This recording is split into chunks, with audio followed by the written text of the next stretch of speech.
नमस्कार साथियों, मैं ओम प्रकाश आपका एक बार फिर से स्वागत करता हूं। आज का कुछ चर्चित मुद्दा लेकर। चर्चित मुद्दा यह है साथियों कि हाल ही में एक सर्वे करवाया गया जिसमें पता चला है कि मोबाइल का ज़्यादा उपयोग करने से कैंसर हो जाता है। तो क्या है इस सर्वे के उद्देश्य और क्या है, कितना सत्यता है इसमें, इस सर्वे में, कि वास्तव में कि ज़्यादा मोबाइल यूज करने से कैंसर हो सकता है। तो चलिए शुरू करते हैं इसको। और क्या है माजरा, तो जैसे क्या मोबाइल फ़ोन के अधिक उपयोग से कैंसर जैसी जानलेवा बीमारी का खतरा बढ़ जाता है।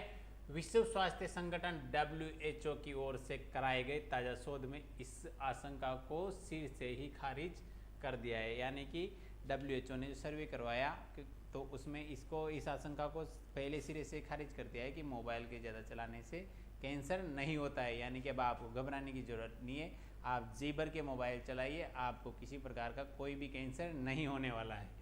आगे बात करते हैं कि ये ऐसी अफवाहें कहाँ से आई, ऐसी में ऐसा मुद्दा कहाँ से आया कि मोबाइल के चलाने से कैंसर हो जाता है। तो अपन इस पर बात करते हैं।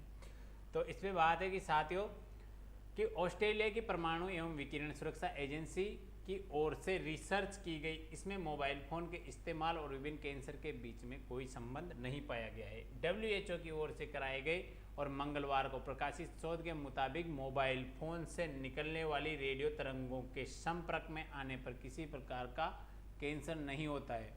शोध में मोबाइल और ल्यूकोमिया, लिम्फोमा व थायराइड और मुंह के कैंसर सहित विभिन्न कैंसर के बीच में कोई संबंध नहीं पाया गया है। यानी कि जब शोध में पता लगाया गया कि कौन कौन से कैंसर हो सकते हैं, जो अफवाहें उड़ रही थी या जो पहले प्रमाणित किया गया था, एक रिसर्च एजेंसी थी, उसके बारे में बताऊंगा भी आपको मैं आगे। उसने कहा था कि ल्यूकोमिया, लिम्फोमा, थायराइड, मुंह के कैंसर और मस्तिष्क के कैंसर ज़्यादा मोबाइल चलाने की वजह से बढ़ रहे हैं। लेकिन WHO ने इसे पहले सिरे से खारिज कर दिया है कि इस प्रकार का कोई कैंसर नहीं होता है। और उन्होंने सर्वे करवाया, उस सर्वे में उन्होंने पाया कि इन कैंसरों को जो बताए गए हैं, इनका आपस में कोई संपर्क नहीं है, कोई तत्व उनमें मौजूद नहीं है जिसके कारण कैंसर हो। इसलिए मोबाइल के ज़्यादा चलाने से कैंसर तो नहीं होता है, लेकिन हाँ आपकी आंखें ज़रूर ख़राब हो सकती है और कुछ चिड़चिड़ापन आदि ऐसे कुछ लक्षण देखे जा सकते हैं।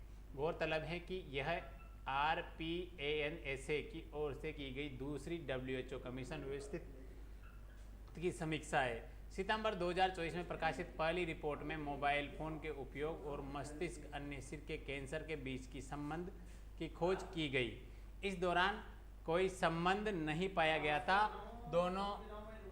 दोनों अध्ययनों के मुख्य लेखक एवं ARPANSA में स्वास्थ्य प्रभाव आकलन के सहायक निदेशक केन कारिडेस ने अधिक जानकारी दी। उन्होंने बताया कि नए शोध में मोबाइल फ़ोन टावरों और कैंसर के बीच संबंध पर सभी उपलब्ध साक्ष्यों का मूल्यांकन किया गया।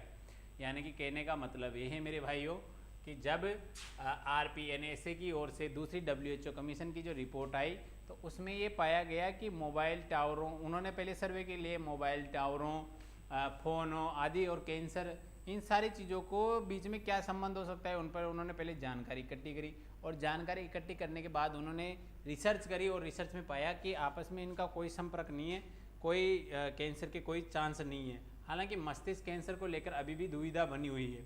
आगे बात करें शोधकर्ताओं ने क्या पाया नतीजा। जब शोधकर्ताओं ने शोध करी तो उनको क्या नतीजे मिले, तो डायरेक्टर केन ने बताया कि शोधकर्ताओं को रेडियो तरंगों के संपर्क और विभिन्न कैंसर के बीच में कोई संबंध नहीं मिला है, मगर टीम मस्तिष्क कैंसर पर समीक्षा की तुलना में परिणामों के बारे में उतनी निश्चित नहीं हो सकी है। यानी कि टीम संबंध तो कुछ भी नहीं पाया, लेकिन मस्तिष्क कैंसर से संबंधित परिणामों को लेकर टीम अभी भी संतुष्ट नहीं है, एक निश्चित परिणाम नहीं दे सकी। और निश्चित परिणाम नहीं देने का कारण ये है क्योंकि इन कैंसर और वायरलेस तकनीक से रेडियो तरंगों के संपर्क के बीच संबंध पर उतने साक्ष्य नहीं मिले हैं। यानी कि टीम को इसके संपर्क के इतने साक्ष्य नहीं मिले हैं कि वो एक निश्चित परिणाम या निश्चित नतीजा लोगों के सामने पेश कर सके। आगे बात करें, अध्ययन में योगदान देने वाली ARPANSA के वैज्ञानिक रोहन मेट ने बताया कि निष्कर्ष वायरलेस तकनीक और कैंसर के बारे में जनता को सूचित करने के लिए ज्ञान के भंडार में वृद्धि करेंगे। दोनों ने व्यवस्थित समीक्षाएं रेडियो तरंगों के संपर्क से स्वास्थ्य प्रभाव पर ताज़ा आकलन को सूचित करेंगी, जिससे WHO तैयार कर रहा है। यानी कि भविष्य में आने वाली घटनाओं या भविष्य में होने वाली बीमारियों को लेकर ये दोनों संस्थाएं दुनिया को सचेत करेगी, दुनिया को ज्ञान का भंडार के रूप में जानकारी पेश करेगी कि मोबाइल से किस किस प्रकार के कैंसर हो सकते हैं या किस किस प्रकार के दुष्प्रभाव हो सकते हैं। तो ये थी साथियों आज की हमारी जानकारी। यदि हमारा वीडियो आपको अच्छा लगा हो तो हमारे वीडियो को लाइक कीजिए, हमारे चैनल को सब्सक्राइब कीजिए और इसी प्रकार हमसे जुड़े रहिए।